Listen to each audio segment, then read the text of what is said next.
नानकचंद रत्तू अपनी पुस्तक डॉक्टर अंबेडकर के अंतिम कुछ वर्ष में लिखते हैं कि बाबा साहेब की मृत्यु एक रहस्य है। उनकी मृत्यु नहीं हुई थी, उन्हें मारा गया था। नानकचंद रत्तू अपनी पुस्तक में लिखते हैं कि बाबा साहेब ने 6 दिसंबर 1956 को अंतिम सांस ली।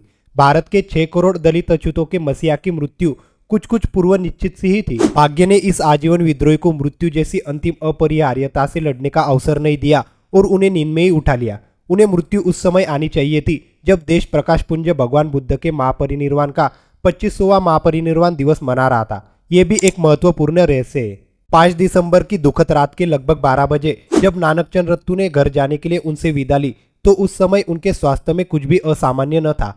अपनी साइकिल के साथ जैसे ही उन्होंने मुख्य द्वार के बाहर कदम रखा, उन्होंने उनको वापस बुला लिया। बाबा साहेब ने उनसे कहा कि अलमारी से टाइप किए हुए ये पत्र निकाल दो। बुद्ध शासन काउंसिल रंगून वर्मा को लिखे गए पत्र, आचार्य पी.के. अत्रे और एस.एन. जोशी को लिखे पत्र और भगवान बुद्ध और उनका धम्म पुस्तक का प्राकथन और परिचय। बाबा साहेब ने कहा कि ये सामग्री बिस्तर में लगी मेज पर रख दूं, बाद में वो इसे देखेंगे। ये मेरे लिए बहुत चिंता के क्षण है क्योंकि मैं उनकी उलझनों को अच्छी तरह समझ सकता था। जब मैंने उनसे विनम्रतापूर्वक कहा कि मैं यही रुक जाऊं तो उन्होंने कहा कि चिंता करने की कोई बात नहीं है और मैं बिल्कुल ठीक हूँ। उन्होंने सुबह जल्दी आने के लिए कहा। वो बोले ये हर हाल में भेजे जाने हैं। उनकी उसी रात अचानक रहस्यमय मृत्यु लोगों की जबान पर चर्चा का विषय बन गई। लोगों को किसी षड्यंत्र का संदेह होने लगा। लोग ऐसे उन्माद की दशा में पहुंच गए जिसका वर्णन शब्दातीत है। लोगों का कहना था कि उनके शव की शव परीक्षा होनी चाहिए जिससे उनकी मृत्यु का मूल कारण ज्ञात हो सके। ये कानूनन अनिवार्य था, चाहे वो आदमी कितना भी प्रतिष्ठित क्यों ना हो। ये प्रश्न हर कहीं उठ रहा था और देश विदेश के उनके लाखों अनुयायियों के मस्तिष्क को मत रहा था। उनके सिपसालार और निकट सहयोगियों की इस चूक ने इसे हरेक के लिए चर्चा का विषय बना दिया और एक शक्तिशाली आंदोलन उठ खड़ा हुआ। उनके नेता की मृत्यु के कारणों की विस्तृत जांच की जाए जिन्हें वे भगवान जैसा मानते थे। 16 दिसंबर 1956 दिन शनिवार को नई दिल्ली के अंबेडकर भवन में भारतीय बौद्ध महासभा के तत्वाधान में एक विशाल शोक सभा का आयोजन किया गया। इसमें 25,000 से अधिक लोगों ने भाग लिया। अध्यक्षता भिक्खु आर्यवंश ने की। संचार मंत्री बाबू जगजीवन राम, हिंदू महासभा के अध्यक्ष एन.सी. चटर्जी, सांसद श्रीमती सुचेता कुरुपलानी, सांसद एच.एन. कुंजरू, उत्तर प्रदेश अनुसूचित जाति के संघ के सचिव बी.पी. मौर्य आदि प्रमुख थे। लोगों ने अपने दिवंगत महान नेता को भावभीनी श्रद्धांजलि अर्पित की। भारतीय बौद्ध महासभा ने अपना 5 पृष्ठीय शोक संदेश बाबा साहेब बी.आर. आम्बेडकर और उनकी अकस्मात मृत्यु जारी किया। विस्तृत ब्यौरे के साथ उसमें प्रबलता से इंगित किया गया था कि डॉक्टर आम्बेडकर की मृत्यु प्राकृतिक नहीं थी और उन्हें किसी अप्रत्यक्ष कारणों से मार दिया गया है। सभा ने एक प्रस्ताव पारित कर कहा कि डॉक्टर आम्बेडकर की आकस्मिक निधन की परिस्थितियों की जांच की जाए। Delhi schedule caste welfare association के अध्यक्ष सोनलाल शास्त्री और डॉक्टर आम्बेडकर के इकलौते पुत्र यशवंतराव आम्बेडकर के नेतृत्व में एक शिष्टमंडल राष्ट्रपति राजेंद्र प्रसाद से मिला और जांच का आदेश देने की प्रार्थना की। शिष्टमंडल प्रधानमंत्री जवाहरलाल नेहरू और गृह मंत्री प. गोविंद वल्लभ पंत से भी मिला। इसके अतिरिक्त अनुसूचित जाति के लोगों और बौद्धों ने व्यक्तिगत रूप से और अपने संगठनों की ओर से सैकड़ों टेलीग्राम सरकार को भेजे तथा विस्तृत जांच की मांग की।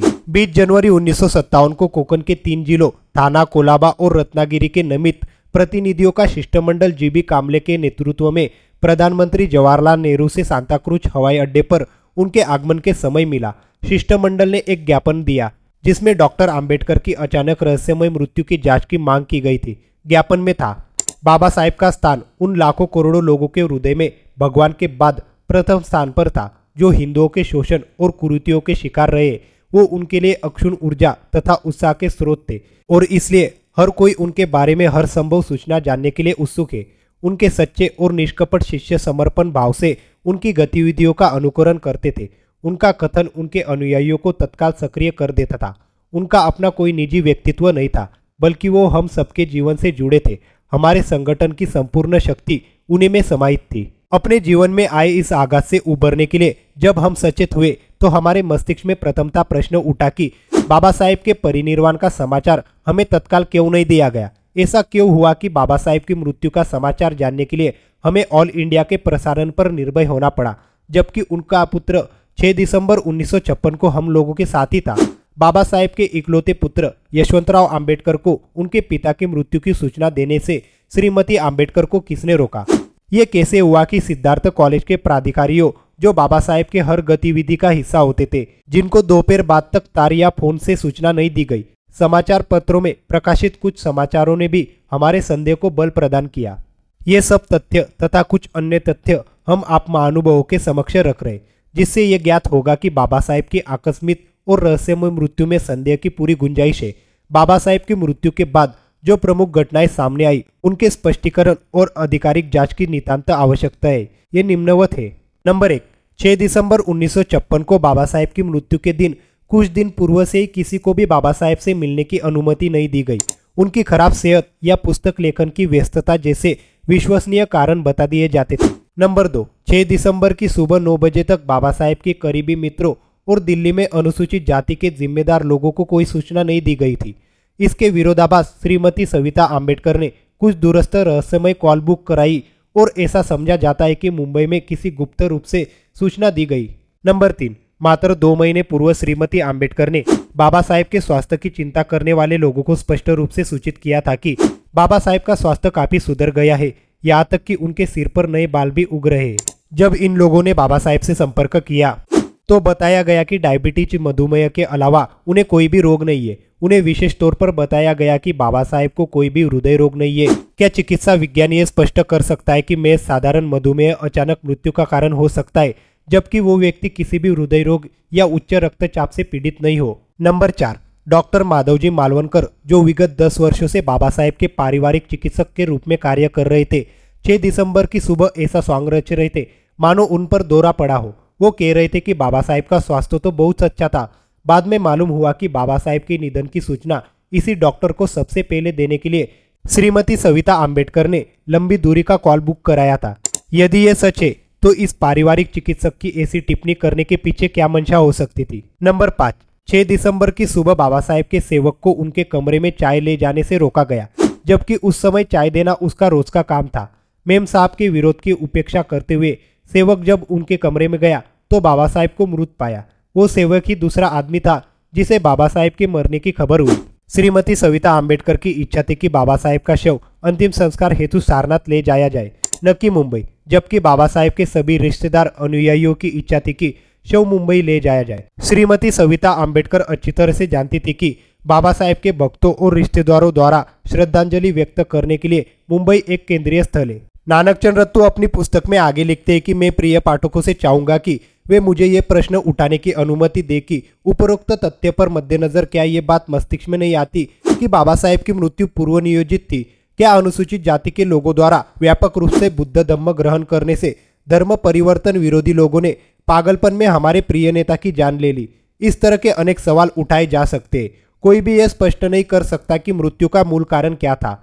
अपनी समस्त आशाओं का केंद्र बताते हुए माननीय प्रधानमंत्री से विनम्रता पूर्वक प्रार्थना की गई कि वे बाबा साहेब की मृत्यु की परिस्थितियों की जांच कराए और जांच रिपोर्ट को जनता के सूचनार्थ प्रकाशित कराए।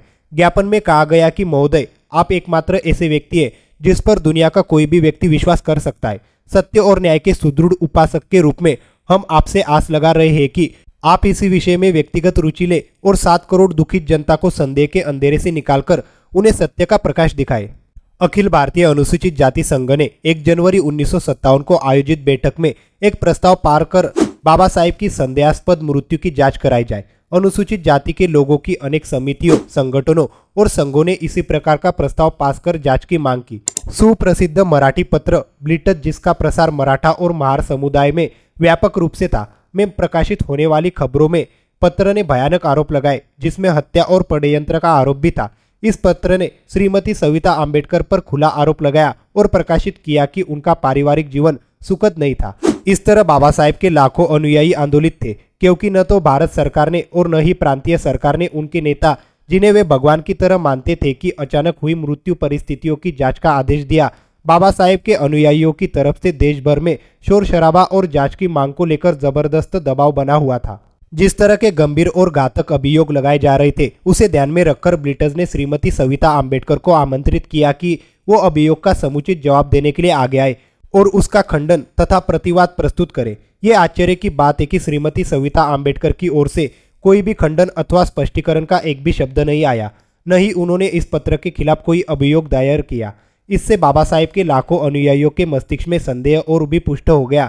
अनुयायियों का कहना था कि ऐसा एक अपराध बोध के कारण ही कर रही है। बाबा साहेब की अचानक मृत्यु के बारे में न तो ये महिला कोई बयान जारी कर रही थी और न ही सरकार किसी जांच का आदेश दे रही थी। इससे सारा प्रकरण संदेह के घेरे में आ गया। बाबा साहेब की मृत्यु की परिस्थितियों पर निश्चित रूप से रहस्य का आवरण पड़ा हुआ था और समय की मांग थी कि इस आवरण को उतार दिया जाए। भारत सरकार से प्रार्थना की जा रही थी कि वो जांच समिति नियुक्त करे जो उपस्थित सभी सबूतों की जांच करे, विशेषकर बाबा साहेब के व्यक्तिगत और घरेलू सेवकों के बयान दर्ज किए गए जो बाबा साहेब के अंतिम समय में उनके साथ थे।